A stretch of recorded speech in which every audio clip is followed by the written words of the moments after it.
नमस्कार, मैं हूं आपके साथ हेमंत कुमार। और पाकिस्तान में सिंधु जल संधि को लेकर के एक बार फिर से बौखलाहट साफ तौर पर दिखाई दे रही है और पाकिस्तान का रोना धोना लगातार जारी है। अब पाकिस्तान की जो पीपल्स पार्टी है पीपीपी, उसके चेयरमैन बिलावल भुट्टो जरदारी ने सिंधु जल संधि को सस्पेंड करने को लेकर के भारत को एक नई धमकी दी है। इससे पहले आपको याद है कि 2 दिन पहले ही पाकिस्तान ने ये कहा था धमकी देते हुए कि अगर हमारा पानी रोका तो हाथ काट देंगे। और उन्होंने ये भी कहा कि सिंधु जल संधि अभी भी लागू है, भारत इसे एक तरफा खत्म नहीं कर सकता है, क्योंकि ये पाकिस्तान ने सिंधु जल संधि पर एक बार फिर से भारत को धमकी दी है। पाकिस्तान के जलवायु परिवर्तन मंत्री जो है मुसादिक मलिक, वो कह चुके हैं कि अगर किसी ने पाकिस्तान के हिस्से का पानी रोकने की कोशिश की तो हम उन हाथों को काट देंगे। और उन्होंने ये दावा किया कि भारत पाकिस्तान के हिस्से के पानी को रोकना चाहता है। और अब एक और धमकी आई है। अब क्या धमकी आई है? अब आई है दरअसल पीपीपी के जो चेयरमैन है बिलावल भुट्टो जरदारी, उन्होंने सिंधु जल संधि को सस्पेंड करने को लेकर भारत को एक नई धमकी दे दी है। उन्होंने इस्लामाबाद में आयोजित एक कार्यक्रम के दौरान पाकिस्तान की परमाणु नीति का जिक्र किया, चेतावनी ये दी कि देश के जल अधिकारों को कमजोर करने की किसी भी कोशिश का राष्ट्रीय स्तर पर कड़ा जवाब दिया जा सकता है। कैसे दी? लेकिन पाकिस्तान की गीदड़ भभकियां कोई नई बात नहीं है। बार बार समय समय पर पाकिस्तान में जब भी बौखलाहट होती है वो इसी तरह की भाषा पर उतारू हो जाता है, इसी तरह की धमकियों पर उतारू हो जाता है। इस बार नया राग क्या अलापा है वो हम देखते हैं इस वीडियो में, क्योंकि इस्लामाबाद में एक कार्यक्रम का आयोजन हो रहा था, अंतर्राष्ट्रीय सेमिनार का आयोजन हो रहा था और यहाँ पर बिलावल भुट्टो संबोधित कर रहे थे। बिलावल भुट्टो ने सिंधु जल संधि रोकने के भारत के फैसले को पाकिस्तान की परमाणु नीति से जोड़ दिया। आपको हम ये बता दें कि भारत ने पिछले साल 22 अप्रैल को पहलगाम में जब आतंकी हमला हुआ, उसके ठीक बाद सिंधु जल संधि को सस्पेंड करने का ऐलान कर दिया था।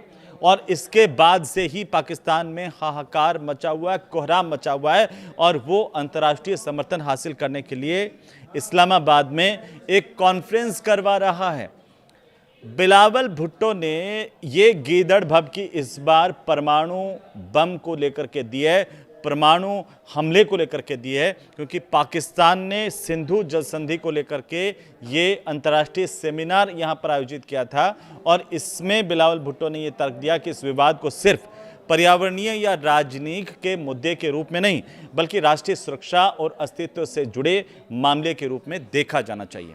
पीपीपी के अध्यक्ष ने यह कहा कि पाकिस्तान का परमाणु सिद्धांत कुछ चरम स्थितियों के लिए है, जिसमें उसकी अर्थव्यवस्था और जलमार्गों के खतरे शामिल हैं, जिन्हें राष्ट्रीय अस्तित्व के मामलों के रूप में देखा जाता है। उन्होंने कहा कि पाकिस्तान की परमाणु नीति के मुख्य पहलुओं में से एक यह है कि देश की अर्थव्यवस्था का गला घोंटने या उसके जलमार्गों को बाधित करने की कोशिशें उन दुर्लभ स्थितियों में आती है जिनके बारे में पाकिस्तान ने कहा कि इनसे परमाणु जवाबी कार्रवाई हो सकती है।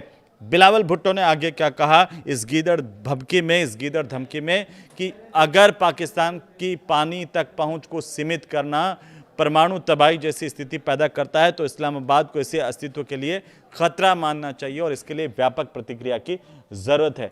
अब आप इस बयान से समझ सकते हैं कि पाकिस्तान में कितनी बौखलाहट है।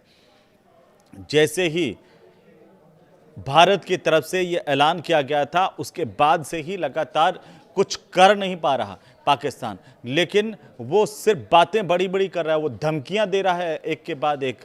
हालांकि भारत जानता है और पूरी दुनिया जानती है कि पाकिस्तान की इस गीदड़ भभकी का किसी पर कोई असर होने वाला नहीं है, क्योंकि जो पाकिस्तान का चेहरा पूरी दुनिया ने देखा वो आतंक का चेहरा है, वो दोगलापंथी का चेहरा है। वो चेहरा एक बार फिर से पूरी दुनिया के सामने है कि कैसे आतंक परस्त मुल्क पाकिस्तान किस तरह की भाषा का इस्तेमाल कर रहा है। पाकिस्तान की परमाणु नीति क्या है, ज़रा इसे समझिए। और उन्होंने ये कहा कि अगर पाकिस्तान के जल स्रोतों का बंद होना परमाणु तबाही यानी कि न्यूक्लियर आर्मागेडन जैसी स्थिति पैदा करता है तो पाकिस्तान को इसे सिर्फ पर्यावरण के तौर पर, मुद्दे के तौर पर नहीं देखना चाहिए, बल्कि इसे पाकिस्तान के अस्तित्व पर हमले के रूप में देखना चाहिए। तो देखो ना, मना किसने किया? हम भी तो यही चाहते हैं कि आप पाकिस्तान के अस्तित्व के तौर पर इसे देखना सीखें।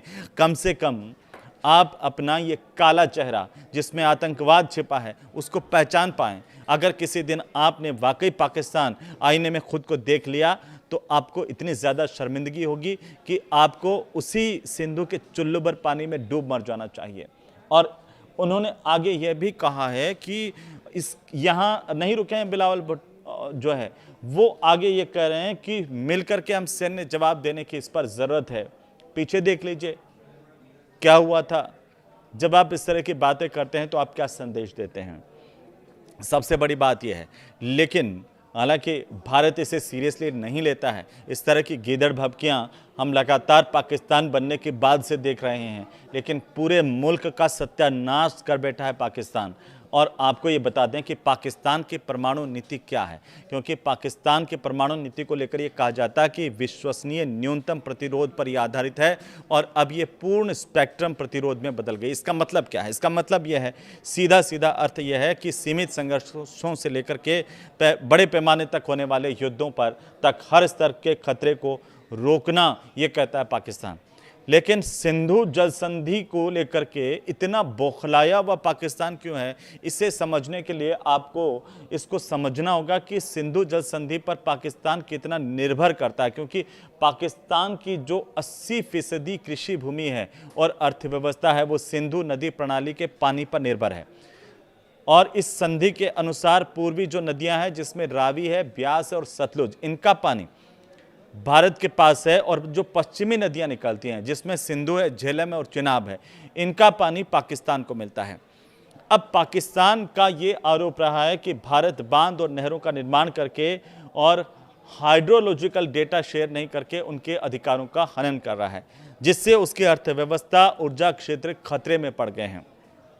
ये पाकिस्तान का मानना है। अब आप ज़रा इसको भी समझिए कि पाकिस्तान की परमाणु क्षमता क्या है इस वक्त, जो इतना पाकिस्तान जो है बढ़ चढ़ करके बोल रहा है, बार बार परमाणु हमले की धमकी दे रहा है।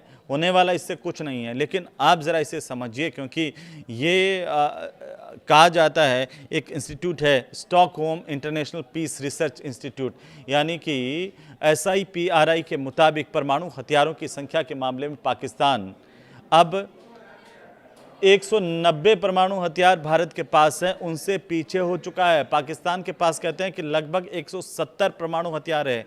अगर उन्होंने हमला किया तो इधर से मुंह तोड़ जवाब मिलेगा, और ऐसे जवाब मिलेगा कि पाकिस्तान अपना नक्शा नहीं पहचान पाएगा।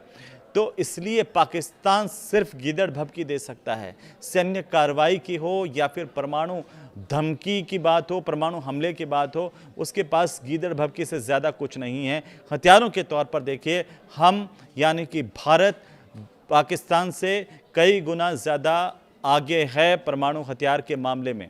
और ज़्यादातर परमाणु हथियार जो है पाकिस्तान के, वो हाईली एनरिच्ड यूरेनियम यानी HEU पर आधारित बताए जाते हैं। और तेज़ी से प्लूटोनियम का उत्पादन भी पाकिस्तान बढ़ा रहा है। हो सकता है कि भारत को इसलिए वो धमकी भरे अंदाज में गीदड़ भभकी दे रहा है कि उसे लगता है कि वो सक्षम हो गया है ज़्यादा, या फिर उसे लगता है कि सिर्फ इन धमकियों से भारत डर जाएगा। लेकिन भारत की ताकत को आप ज़रा समझिए।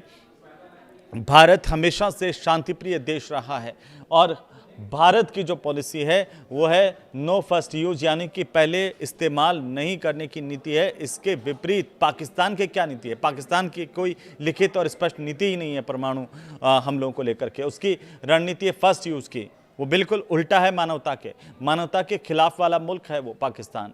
और ये पाकिस्तान की नीति रही फर्स्ट यूज की, हम पहले मारेंगे। यानी संकट या युद्ध के वक्त में भारत के खिलाफ पहले भी परमाणु हमला पाकिस्तान कर सकता है, चाहे वो मिराज हो, F-16 हो, उन विमानों के जरिए परमाणु बम गिरा सकता है, ऐसा पाकिस्तान का मानना है। क्योंकि हमारे पास उससे कई गुना ज़्यादा तकनीक है, जिसको हमने लगातार आपने देखा होगा कि कैसे जो एक के बाद एक युद्धों में उसकी हार हुई है और इतना बुरी तरह पाकिस्तान पिटा है, वो सब ने देखा, वो पूरी दुनिया ने देखा है। लेकिन आपको ज़रा इसे समझना बहुत ज़रूरी होगा कि आखिरकार पाकिस्तान इतना जो गीदड़ भभकी दे रहा है, जो इतना बौखलाया हुआ है, उसका मुख्य कारण क्या है? क्योंकि जैसे मैंने पहले जिक्र किया कि जो पाकिस्तान के जलवायु परिवर्तन मंत्री हैं, उन्होंने ये बयान दिया था कि पाकिस्तान के हिस्से का पानी अगर किसी ने रोकने की कोशिश की तो हम उन हाथों को काट देंगे, और दावा किया कि भारत पाकिस्तान के हिस्से के पानी को रोकना चाहता है। जो मुसादिक मलिक है और उन्होंने सूचना मंत्री अताउल्लाह तरार के साथ एक जॉइंट प्रेस कॉन्फ्रेंस की थी और इसमें यह बोला कि पड़ोसी देश के प्रधानमंत्री के हाथ में एक नल है। वे कहते हैं कि पाकिस्तान में पानी की एक बूंद भी नहीं जाने देंगे। जो हमारे हिस्से के पानी पर दावा करेंगे उनका हम हाथ काट देंगे।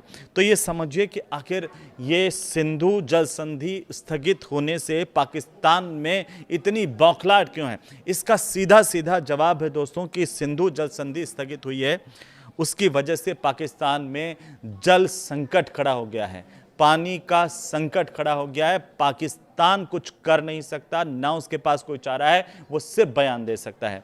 एक कहावत है, थोता चना बाजे घना, बस पाकिस्तान पर वही लागू होती है। क्योंकि अब एक एक करके आप समझिए कि इसके इम्पैक्ट पाकिस्तान में क्या हो रहे हैं। भारत का ये जो फैसला था उससे पाकिस्तान किस हद तक खोखला हो गया है। क्योंकि सिंध और बलूचिस्तान के जो प्रांत को आप देखेंगे तो पाकिस्तान में अब इसकी वजह से गंभीर जल संकट खड़ा हो गया है। देश की जो करीब 1/3 आबादी है वो इससे प्रभावित हुई है और नॉर्थ वेस्ट कैनाल जो है उसमें 64% पानी की कमी आ गई है।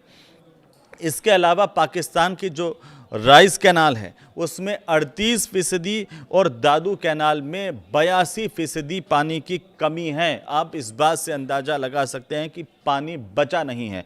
वैसे तो पानी पाकिस्तान की आंखों में भी नहीं बचा है, लेकिन वहाँ के नहरों में भी नहीं बचा और लोगों के वहाँ पर उपयोग के लिए भी नहीं बचा। ये असर भारत के फैसले का है। क्योंकि इसके अलावा आप देखिए जो पाकिस्तान का सुकूर बैराज है वहाँ का जल स्तर लगातार घट रहा है और यही टेंशन की वजह है। जो लोकल लीडर्स हैं पाकिस्तान के, स्थानीय नेता जो पाकिस्तान के, उनका ये आरोप है कि पानी के बंटवारे को लेकर के सरकार की नाकामी से पाकिस्तान के किसान अर्थव्यवस्था को नुकसान हो रहा है। और ये जो भारत की तरफ से फैसला किया गया था वो फैसला अब पाकिस्तान को नाकों चने चबवा रहा है। पाकिस्तान ना कुछ कर पा रहा है ना कुछ, और वो भी बिलबिला रहा है, जैसा कि आप इन बयानों में देख रहे थे। क्योंकि 21 जून को पाकिस्तान के जो रक्षा मंत्री हैं उन्होंने भी एक बयान दिया था। उन्होंने ये कहा था कि हम भारत के खिलाफ जंग छेड़ सकते हैं, लेकिन ऑपरेशन सिंदूर के वक्त क्या हुआ था, मुंह छिपाए भाग रहे थे। अब आप ज़रा इस बात को समझिए कि भारत और पाकिस्तान के बीच में बार बार इस बात का जिक्र आता है सिंधु जल समझौता, ये है क्या, इसकी नींव कैसे पड़ी थी और अब इसके इम्पैक्ट क्या हो रहे हैं। जब भारत कह रहा है कि ये सिंधु जल समझौता हमने सस्पेंड कर दिया है। तो सिंधु प्रणाली में कुल 6 नदियां हैं जिनके नाम हैं सिंधु, झेलम, चिनाब, रावी, ब्यास और सतलुज नदी। ये आप समझिए इनके किनारे का इलाका करीब करीब 11.2 लाख वर्ग किलोमीटर में ये फैला हुआ है इलाका। इसमें 47% जो ज़मीन है वो पाकिस्तान में आती है और 39% के करीब ज़मीन भारत में, 8% की ज़मीन जो है वो चीन और 6% अफगानिस्तान में भी इस पूरे किनारे की आती है। और इन सब देशों के करीब 30 करोड़ लोग इस इलाके में रहते हैं। 1947 में जब भारत और पाकिस्तान के बंटवारे से पहले पंजाब और पाकिस्तान के सिंध प्रांत में के बीच में नदियों के पानी को लेकर के ये बंटवारा हुआ था और झगड़ा यहीं से शुरू हुआ। क्योंकि 1947 में भारत और पाकिस्तान के जो इंजीनियर्स थे उनके बीच में स्टैंड स्टिल समझौता हुआ और इसके तहत जो 2 मुख्य नहरें हैं उनसे पाकिस्तान को पानी मिलता रहा है। ये समझौता 21 मार्च 1948 को हुआ था और 1 अप्रैल 1948 को जब ये समझौता लागू हुआ और इसे लेकर के कई तरह की चर्चाएं हो रही थी, और उसके बावजूद जब ये लागू नहीं रहा तो भारत ने दोनों नहरों का पानी उस वक्त रोक दिया था और इससे पाकिस्तान के जो पंजाब प्रांत की 17 लाख एकड़ की जो ज़मीन है उस पर खेती पूरी तरह से बर्बाद हो गई थी। अब दोबारा जब समझौता हुआ तो भारत पानी देने को लेकर के राजी हुआ।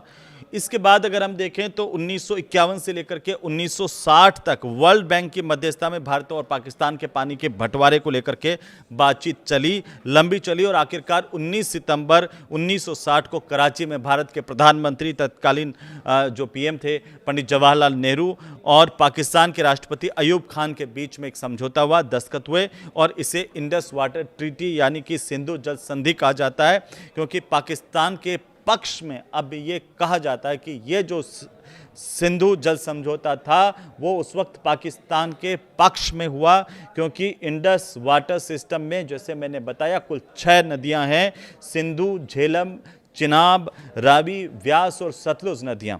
और 1960 का ये जो समझौता है जिसमें भारत की तरफ से भारत के तत्कालीन प्रधानमंत्री जवाहरलाल नेहरू थे और पाकिस्तान की तरफ से अयूब खान थे जो पाकिस्तान के तत्कालीन राष्ट्रपति थे, इन दोनों के बीच में ये समझौता हुआ जिसमें पानी का बंटवारा आप देखिए उस वक्त कैसे हुआ था।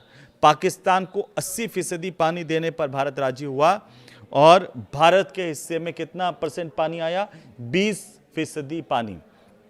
और पाकिस्तान को सिंधु, झेलम और चिनाब का पानी मिला तो भारत को रावी, व्यास और सतलुज का पानी भारत के हिस्से में आया और इसी वजह से यह विवादित समझौता कहा जाता है हमेशा से। अब सिंधु जल समझौता जो स्थगित किया नरेंद्र मोदी सरकार ने, उसका इम्पैक्ट क्या हुआ, जिससे मैंने आपको बताया था कि 90% से ज़्यादा ज़मीन जो है 4.7 करोड़ एकड़ इलाके में सिंचाई के लिए जो पानी है वो सिंधु नदी प्रणाली से ही मिलता है पाकिस्तान को। और पाकिस्तान की नेशनल इनकम में एग्रीकल्चर सेक्टर को अगर हम देखें तो इसकी हिस्सेदारी है करीब 23% की। इससे 68% जो ग्रामीण इलाके हैं पाकिस्तान के, वहाँ की जीविका इसी से चलती है और ऐसे में पाकिस्तान में जितने भी आम लोगों के साथ साथ वहाँ की जो अर्थव्यवस्था है वो बेहाल होती नजर आ रही है। तो पाकिस्तान की जो नेशनल इनकम में एग्रीकल्चर सेक्टर की हम बात कर रहे थे उसकी हिस्सेदारी 23% की है और इससे 68% जो ग्रामीण इलाके हैं, ग्रामीण पाकिस्तानियों की जीविका इसी से चलती है। और ऐसे में पाकिस्तान में आम लोगों के साथ साथ वहाँ की जो बदहाल अर्थव्यवस्था है वो और ज़्यादा ख़राब होती हुई नज़र आ रही है और ज़्यादा बदहाल और गिरती हुई दिख रही है। पाकिस्तान के मंगल और तारबेला हाइड्रो पावर जो डैम हैं उनको पानी नहीं मिल पा रहा है, वो सूखते जा रहे हैं और ये चिंता की बात पाकिस्तान को खाए जा रही है। यही टेंशन सबसे बड़ी पाकिस्तान के सामने है। और इससे क्या हो रहा है दोस्तों, इससे पाकिस्तान का जो बिजली उत्पादन है वो सीधा 30% से 50% तक गिर चुका है। इसके अलावा वहाँ का औद्योगिक उत्पादन इससे प्रभावित हुआ है, इससे रोज़गार पर असर पड़ा है और पाकिस्तान इसी वजह से बौखला रहा है, इसी वजह से टेंशन में आ गया है और बार बार धमकी दे रहा है। लेकिन भारत पर इस तरह की गीदड़ भभकियों का कोई असर पड़ने वाला नहीं है, क्योंकि नरेंद्र मोदी की सरकार ने पाकिस्तान को उसी दिन कह दिया था कि अगर तुम नहीं सुधरे तो हम वो करेंगे जिसकी तुम कल्पना भी नहीं कर पाओगे। आपको ये वीडियो कैसा लगा हमें ज़रूर बताइए और हर घर तक ये वीडियो पहुंचे जिससे पता चले कि पाकिस्तान की स्थिति कैसी है। खिसियानी बिल्ली खंबा नोचे और थोता चना बाजे घना, बस सिर्फ बकवास करते रहना। इसके अलावा आतंकवाद के सहारे पनपने वाली अर्थव्यवस्था वाला जो देश है वो अब परमाणु बम की धमकी दे रहा है। इसे आप कैसे देख रहे हैं ये कमेंट करके ज़रूर बताइए। नमस्कार।